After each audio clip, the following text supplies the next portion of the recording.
अगर इस आकृति को मोड़ा जाए तो इन चारों ऑप्शन में से कौन सा घन बनेगा। ठीक है, तो इस क्वेश्चन को कैसे सॉल्व करते हैं ये हम समझते हैं। देखिए, जब भी ऐसा आपको फिगर ओपन डाइस का मिलता है तो आपको ये पता होना चाहिए कि एक छोड़ के दूसरा अपोजिट होता है, यानी कि इस स्टार के अपोजिट होगा आर और क्यू के अपोजिट होगा हैशटैग। ये आपको याद रखना है कि ओपन डाइस में एक छोड़ के दूसरा क्या होता है, अपोजिट होता है, और जो बचता है वो एक दूसरे के अपोजिट होता है, यानी इस गुणे के अपोजिट हो गया ये @। ठीक है, अब हम चलते हैं ऑप्शन की तरफ, देखते कौन सा ऑप्शन सही होगा। आपको ये बात भी ध्यान रखना है कि दो अपोजिट साइड एक साथ नहीं हो सकते इस क्लोज डाइज में। अब हम ऑप्शन देखते हैं। अगर हम ऑप्शन ए देखें तो यहाँ हम देख रहे हैं क्यू और हैशटैग दोनों एक साथ दिखाई दे रहे हैं, जबकि क्यू का अपोजिट क्या है, हैशटैग, और दो अपोजिट क्लोज डाइज में एक साथ नहीं हो सकते, यानी ऑप्शन ए गलत है। क्योंकि भाई अपोजिट है, क्यू का अपोजिट है हैशटैग, यानी अगर क्यू यहाँ है तो हैशटैग यहाँ नीचे होना चाहिए, जबकि एक साथ दिख रहा है, यानी ऑप्शन ए गलत है। अगर हम ऑप्शन बी देखें तो यहाँ पे हमें पता है कि इस गुणे के अपोजिट है @, जबकि ये दोनों एक साथ दिखाई दे रहे हैं, और हमें पता है कि क्लोज डाइज में दो अपोजिट साइड एक साथ नहीं हो सकते, यानी ऑप्शन बी गलत है। अगर हम ऑप्शन डी की तरफ देखें तो हमें पता है कि यहाँ पे Q जो है, ये स्टार जो है ये R का अपोजिट है। स्टार किसका अपोजिट है, R का अपोजिट है, और यहाँ पे देख रहे स्टार और R एक साथ दिखाई दे रहे, यानी कि ऑप्शन डी भी क्या है, गलत है। बचा सिर्फ एक ऑप्शन, ऑप्शन सी, यही हमारा राइट आंसर है। इसको भी देख लेते हैं। देखो, X का अपोजिट हमने क्या बताया, @, यहाँ दिखाई दे रहा है, नहीं। हमने बताया R का अपोजिट क्या होता है, स्टार, R का अपोजिट स्टार है, यहाँ दिखाई दे रहा है, नहीं, क्योंकि R यहाँ है तो स्टार कहीं यहाँ छुपा होगा। Q का अपोजिट हमने बताया हैशटैग, तो Q का अपोजिट है हैशटैग, यानी कहीं यहाँ छुपा होगा, इसलिए ये ऑप्शन सी सही है। तो आपको ध्यान रखना है कि क्लोज डाइज में दो अपोजिट साइड एक साथ नहीं हो सकते, और ओपन डाइज में एक छोड़ के दूसरा क्या होता है, अपोजिट होता है। ठीक है, तो ये बात आपको दिमाग में बैठा लेनी है। अगला क्वेश्चन देखते हैं। ये डिस्टेंस एंड डायरेक्शन का क्वेश्चन है, और इस क्वेश्चन को कैसे सॉल्व करते हैं उसका मैं आपको शॉर्टकट तरीका बताता हूँ, जिससे आप विद इन सेकेंड इस क्वेश्चन को सॉल्व करते हैं। इसके बाद हम इसका लॉन्ग मेथड भी समझेंगे, इसका कॉन्सेप्ट समझेंगे। तो पहले हम इस क्वेश्चन को देखते हैं। क्वेश्चन कह रहा है कि टीना पूरब की ओर 45 किलोमीटर ड्राइव करती है, फिर दाएं मुड़ती है। 45 किलोमीटर कहाँ जाती है जी, पूरब की तरफ, ईस्ट की तरफ, फिर दाएं मुड़ती है, यानी दाएं मुड़ती है राइट। ठीक है, फिर बाएं मुड़ती है यानी लेफ्ट, और 33 किलोमीटर ड्राइव करती है। अब वो किस दिशा में जा रही है, यानी एक बार राइट मुड़ी है, एक बार लेफ्ट मुड़ी है, तो राइट से लेफ्ट कैंसिल हो गया, तो बचा क्या, वो जो पूरब की तरफ जा रही है वही दिशा इसको बची। तो अब वो किस दिशा में जा रही है, तो पूरब की दिशा में, तो राइट आंसर हो गया हमारा ए, यानी पूरब। ये हो गया शॉर्टकट तरीका। अब हम समझते हैं इसके कॉन्सेप्ट को, कि इसका कॉन्सेप्ट क्या है, देखते हैं।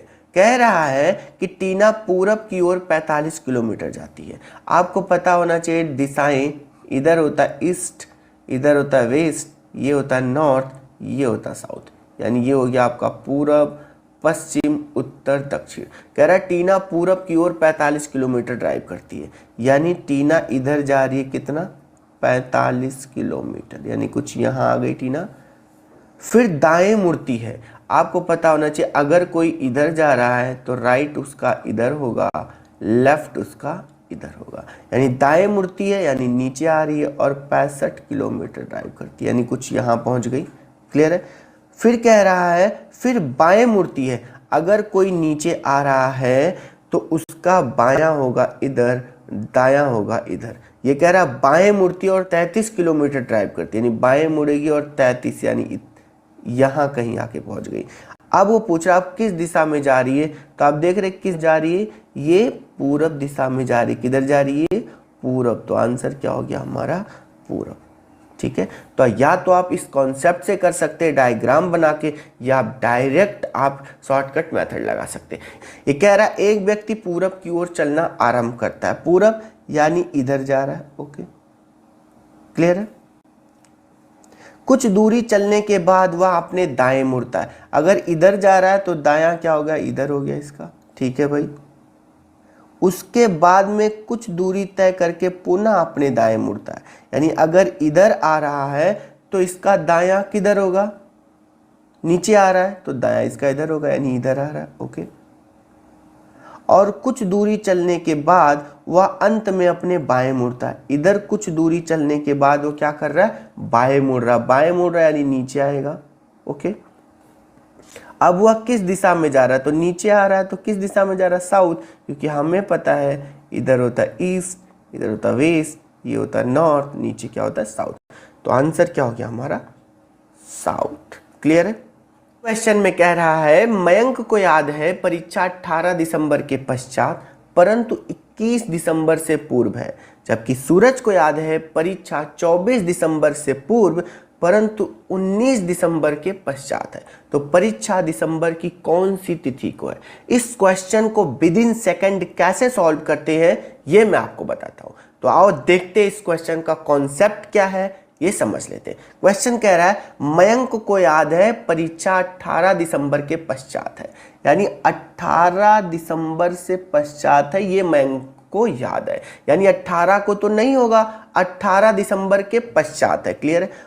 परंतु 21 दिसंबर से पूर्व है, यानी 21 दिसंबर से क्या है भाई, पूर्व है, यानी 21 को भी नहीं याद होगा।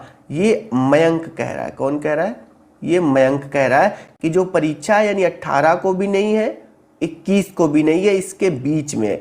यानी कि मयंक के अनुसार या तो परीक्षा 19 को होगा या तो परीक्षा 20 को होगा। बात आ रही समझ में, क्योंकि मयंक को ये याद है कि परीक्षा 18 दिसंबर के पश्चात यानी उसके बाद है, यानी 18 को नहीं है, और 21 दिसंबर से पूर्व है यानी 21 को नहीं है, तो बचे सिर्फ 2 दिन, या तो 19 को होगा या तो 20 होगा।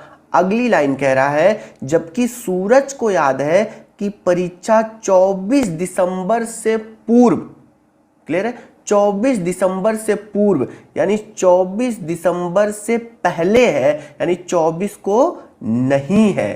क्लियर है। और 19 दिसंबर के पश्चात यानी 19 दिसंबर के बाद, पश्चात मतलब बाद, 19 के बाद और 24 से पहले, ये किसको याद है, ये सूरज को याद है। क्लियर है।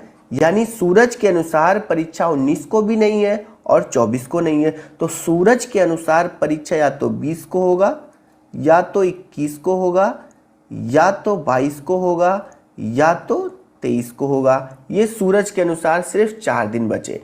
अब यहां पे देखते हैं इन दोनों में कॉमन क्या है। ठीक है, समझ आ रहा है। अब देखो इसमें कॉमन क्या है, ये मयंक के अनुसार 19 को हो सकता है परीक्षा, लेकिन सूरज के अनुसार नहीं हो सकता, यानी 19 भी गया। क्लियर है। मयंक के अनुसार 21 को परीक्षा नहीं हो सकता, लेकिन सूरज के अनुसार हो सकता है, यानी 21 को भी नहीं हो सकता। क्लियर है। अब बचा क्या, सिर्फ 20 तारीख बचा, जो मयंक ने भी बोला है और सूरज ने भी बोला है, यानी कि दोनों में कॉमन कौन सा डेट बचा भाई, सिर्फ 20 तारीख बचा, यानी परीक्षा जो हो सकती है वो 20 तारीख को हो सकता है। बात आ रही समझ में। यानी कि परीक्षा दिसंबर की कौन सी तिथि को है, वो 20 तारीख को, यानी ऑप्शन नंबर 1 सही है। समझ आ रहा है। इन दोनों में कॉमन सिर्फ एक ही तिथि बची, वो है 20 तारीख, इसलिए आंसर हो गया हमारा 20। क्लियर है, ऑप्शन नंबर ए। तो इस तरीके से आपको करना है। अगला क्वेश्चन देखते हैं। इस क्वेश्चन में कह रहा है यदि प्लस को गुणे लिखा जाता है, माइनस को प्लस लिखा जाता है और गुणे का अर्थ भाग है, भाग का अर्थ माइनस है, तो इस इक्वेशन का मान क्या होगा। क्लियर है। तो अब इस क्वेश्चन को कैसे सॉल्व करते हैं एक बार समझते हैं। यहां पे कह रहा है कि प्लस का अर्थ क्या है, गुणे, तो हम इसको लिख लेते हैं, यानी 50, जहां प्लस है वहां लिखेंगे गुणे।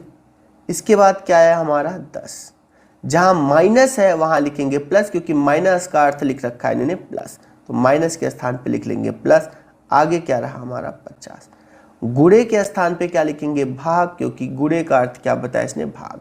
क्लियर है। यानी भागा क्या हो गया हमारा 10, भागा का अर्थ क्या बताया इसने माइनस, तो भागा के स्थान पे क्या कर देंगे माइनस। अब हम इसको सॉल्व करेंगे। क्लियर है। तो आपको ये पता होना चाहिए बोर्ड मास रूल, बोर्ड मास रूल। ठीक है, बोर्ड मास रूल, क्योंकि ये जो सवाल सॉल्व होता है ये बोर्ड मास रूल पे सॉल्व होता है। यानी सबसे पहले हम सबसे पहले ब्रैकेट ऑफ करते हैं, फिर भाग करते हैं। इसमें कहीं ब्रैकेट ऑफ का कोई वो है नहीं, तो सबसे पहले हम भाग करेंगे।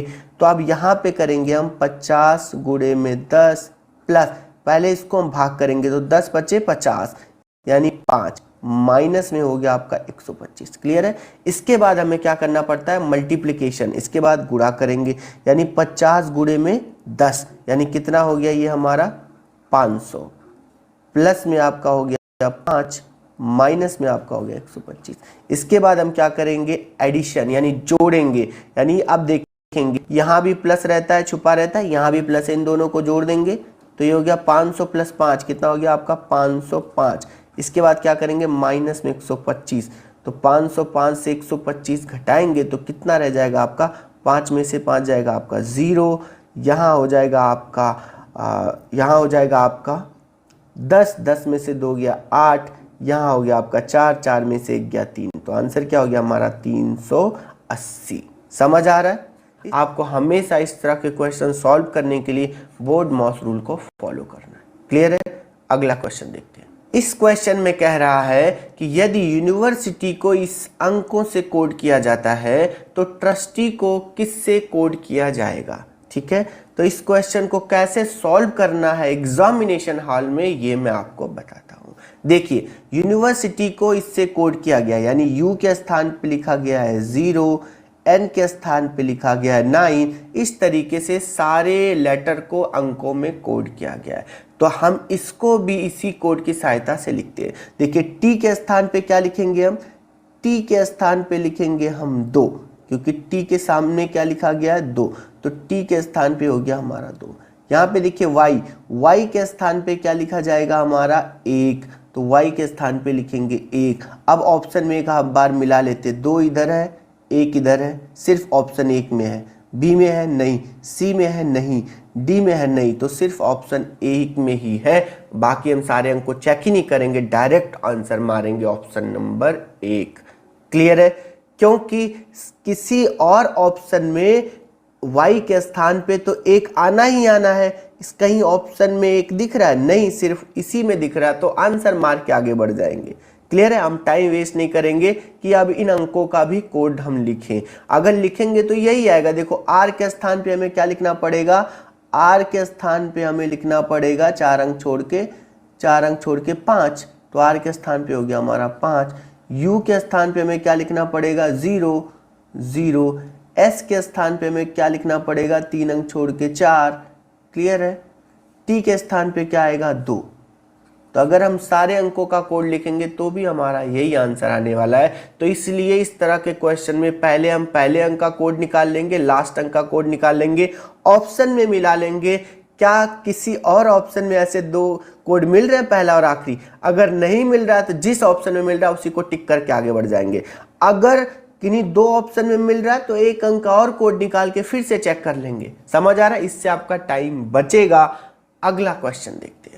इस क्वेश्चन में कह रहा है कि निम्नलिखित विकल्पों में वह शब्द चुनिए जो दिए गए शब्दों के अक्षरों का प्रयोग करके बनाया जा सकता है।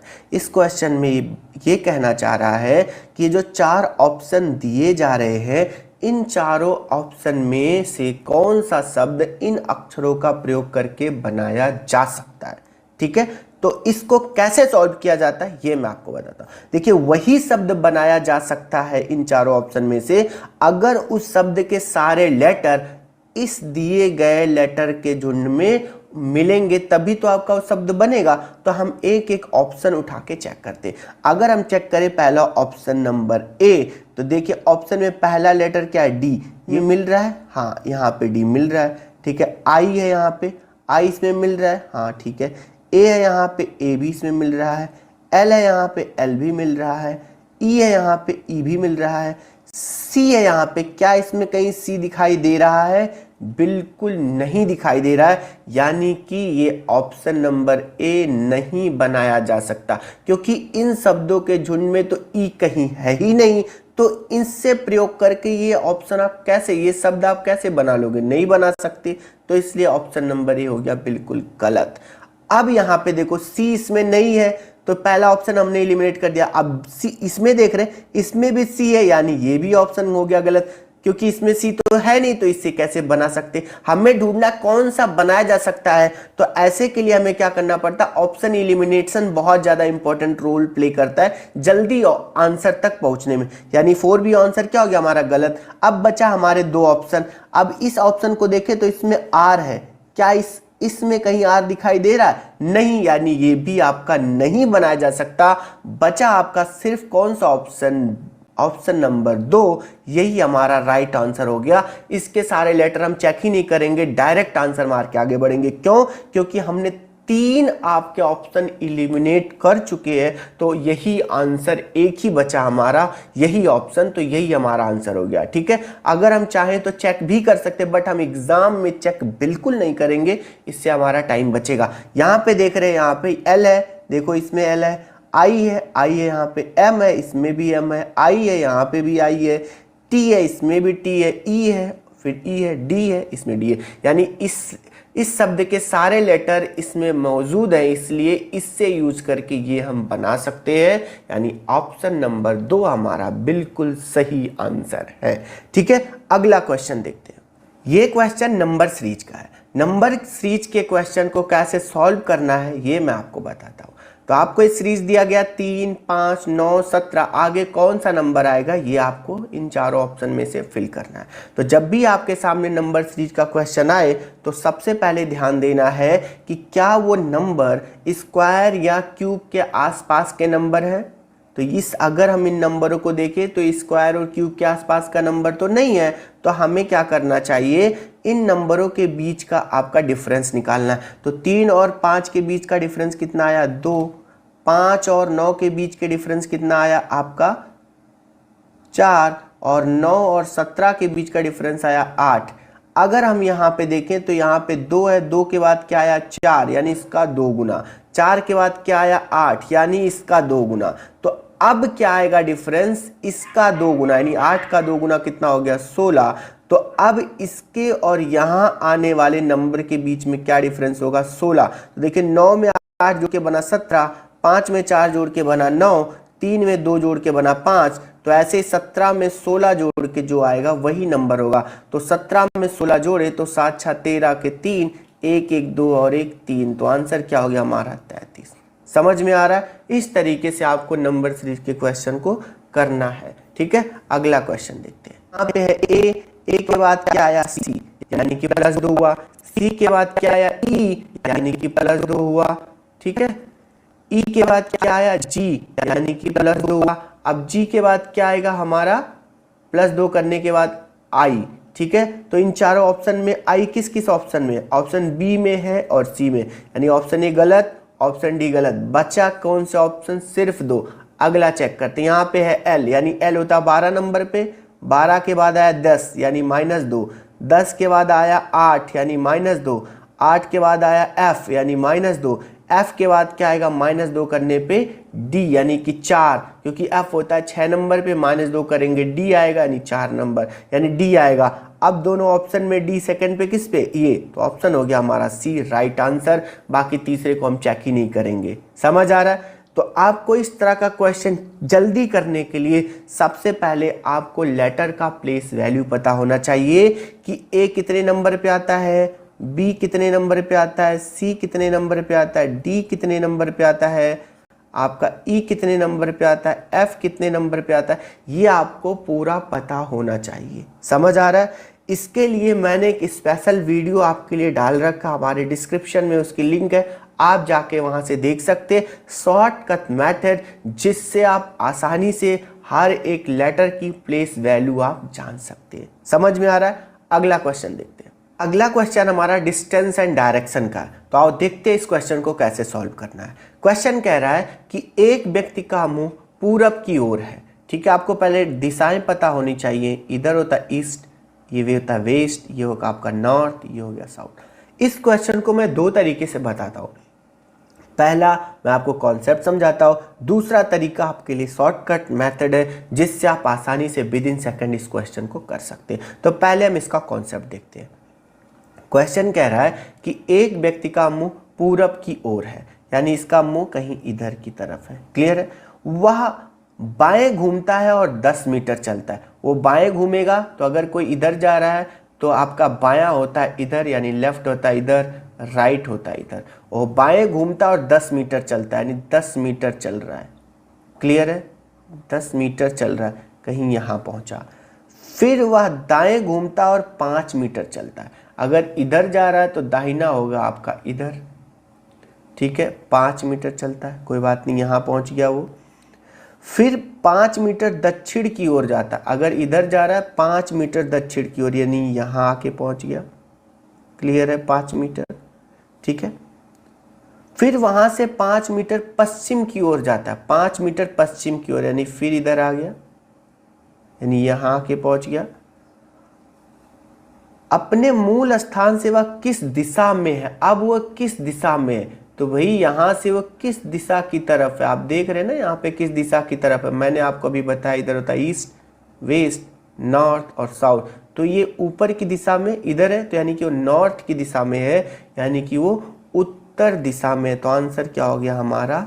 नॉर्थ। ये क्वेश्चन लेटर सीरीज का है। इसमें लेटर के ग्रुप को एक स्पेसिफिक पैटर्न की सहायता से आगे लिखा गया है। तो आपको ये स्पेसिफिक पैटर्न ढूंढना है और इस क्वेश्चन को सॉल्व करना है। तो आओ हम देखते हैं कि इसमें कौन सा स्पेसिफिक पैटर्न लगा हुआ है। ठीक है, ध्यान से समझते हैं इसको।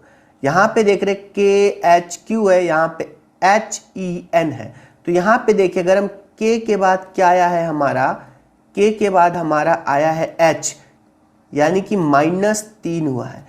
H के बाद क्या आया हमारा E, यानी -3 हुआ है। तो हमें कुछ यहाँ पे पैटर्न दिखाई दे रहा है। अगर E के बाद हम -3 करें तो क्या बनना चाहिए हमारा? B। क्या किसी ऑप्शन में B है? सिर्फ चौथे ऑप्शन में। एक बार और हम चेक कर लेते हैं। यहाँ पे है H, H के बाद क्या आया? E, ठीक है, यानी -3 हुआ है। E के बाद क्या आया? B, यानी -3 हुआ है। अब B के बाद क्या आएगा -3 करने पे? देखो यहाँ पे होता है B के बाद -3 करेंगे तो क्या आएगा? तो उल्टा चलेंगे, B के बाद माइनस, यानी AZY, क्या आना चाहिए? Y। देखो यहाँ पे Y आ रहा है। और किसी ऑप्शन में है ऐसा? नहीं। तो डायरेक्ट अब इसे हम टिक करके आगे बढ़ जाएंगे, बाकी और किसी को चेक करने की जरूरत नहीं है। ठीक है, लेकिन अभी हम सारे और एक लेटर जो बचा उसको भी चेक कर लेते हैं, लेकिन एग्जामिनेशन हॉल में चेक करने की जरूरत नहीं है, डायरेक्ट इसी पे हम टिक करके आगे बढ़ जाएंगे। क्लियर है? लेकिन हम इस क्वेश्चन को पूरा कर ही लेते हैं। देखो Q के बाद आपका आया N, ठीक है, यानी -3 हुआ है। N के बाद आपका आया K, यानी -3 हुआ। अब K के बाद -3 करेंगे तो क्या आएगा आपका? H, यानी राइट आंसर क्या हो गया हमारा? Option number 4। ठीक है, तो इस तरीके से आपको इस तरह का क्वेश्चन को करना है। अगला क्वेश्चन देखते हैं। आपको पता होना चाहिए K होता है 11वें नंबर पे और P होता है आपका 16वें नंबर पे, यानी कि +5 हुआ। इसमें क्या हुआ? +5।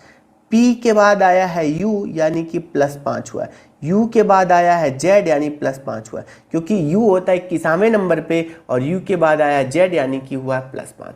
अब जो आएगा उसमें भी +5 ऐड कर देंगे, जो आएगा वही हमारा आंसर होगा। तो Z में +5। अब देखो Z में +5 कैसे करेंगे? आ गया Z के बाद +5 करेंगे, 26 में 5 जोड़ेंगे तो कितना आएगा? 31। तो 31 नंबर पे कोई लेटर नहीं होता, तो ये उल्टा चला जाएगा। Z के बाद +5, Z के बाद फिर से शुरू हो जाएगा A B C D E, फिर से शुरू हो जाएगा। तो Z में 5 ऐड कर देंगे तो क्या आएगा हमारा आंसर? E। तो राइट आंसर हो गया हमारा E। समझ में आ रहा है? ठीक है, तो इस तरीके से आपको क्वेश्चन को करना है। ठीक है, अगला क्वेश्चन देखते हैं। देखो, ये मिसिंग नंबर का क्वेश्चन है और इस तरह का क्वेश्चन एग्जाम में कई बार पूछा जाता है, जिसमें आपको कोई ऐसे आकृति दिया रहेगा और उसमें कोई एक अंक आपका मिसिंग है, वो आपको ढूंढना है। तो जो पैटर्न इन दोनों आकृतियों में लग रहा है वही पैटर्न आपको इसमें ढूंढना है, और वो जो लुप्त संख्या है, जो आपका मिसिंग नंबर है, उसको आपको ढूंढना है। तो हम इसमें पैटर्न समझने की कोशिश करते हैं। देखो यहाँ पे 8 2 5 बीच में है 5, तो आप देखते हैं यहाँ पे 8 और 2 को अगर जोड़ दें तो 8 2 10, 10 और 5 15, कितना होता है? 15। 15 को अगर हम 3 से डिवाइड कर दें तो कितना आएगा हमारा? 5। क्या ये पैटर्न यहाँ लग रहा है? देखो यहाँ पे 6 4 10, 10 3 13, अगर 13 को 3 से डिवाइड करें तो क्या 7 आएगा? बिल्कुल नहीं, यानी ये पैटर्न तो नहीं है। फिर कौन सा पैटर्न है, ये आपको ढूंढना है। ठीक है, देखते हैं एक बार फिर से। यहाँ पे अगर हम इनको जोड़े 8 और 2 10, कितना हो रहा है ये जी? 10। अगर 10 से 5 को माइनस कर दें तो कितना बच रहा है हमारा 5। ठीक है, क्या ये पैटर्न यहां लग रहा है? 6 और 4 इन दोनों को जोड़ दे तो कितना होगा 10। 10 में से 3 को अगर माइनस करें तो कितना हो जाएगा 7। बिल्कुल यही पैटर्न है जो इसमें भी लग रहा है, इसमें भी लग रहा है, वही पैटर्न यहां लगा दो। 9 और 9 दोनों को जोड़ दो तो 9 9 कितना हो गया 18। 18 से 6 को माइनस करो तो कितना आएगा हमारा 12। तो राइट आंसर हो गया हमारा 12। समझ में आ रहा है? इस तरीके से आपको पैटर्न समझना है और क्वेश्चन को करना होता है। ठीक है, मिलते हैं नेक्स्ट वीडियो में।